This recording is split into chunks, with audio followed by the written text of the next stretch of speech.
Kecamatan Bakungnya nak betul? Yang punah. Nak betul Pak? Pak betul Pak. Dan kali long sanding urangnya. Itu nak pertanyaan Pak. Nak betul. Jika jelas-jelas nak begahnya Pak. Man kerja orangnya ya kelam batas. Kerja hana wate pemekaran berbe. Orangnya kan kalau jauh di belah tapal batas. Nyo kana Mana mentang lo hana urang begah. Yuk pengamanan. Yuk. Benepo bangsa segai. Ini patoknya nilong harus itron buat tempat jualannya perintah bangsa negara-negara tidak urun tempo bangsa. Undang-undang Pak le Pak ngai lo boleh ya. Ilong lelingong undang-undang. Undang-undangnya juga baca oleh Pak Bupati dan pemerintah telur. Ya. Dan urungnya menyalah urungnya yang telur. Bapak betul. Ilo hai lakum dawa.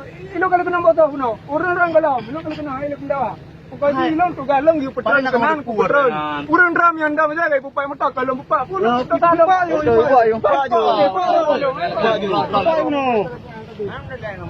Kamu kata yang mutiun. Kenapa pihak keamanan sanggup bawa turun atau saya pulang? Biarin aja di situ. Pulang aja. Pulang aja. Pulang aja Pak. Pulang aja Pak. Kalau sayang rakyat, kalau enggak. Keamanan amankan saya untuk turun barang, ayo.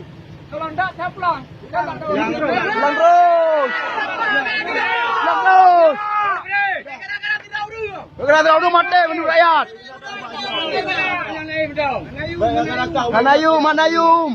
Kamu peti juga kamu ke petani, harus apa dia sih?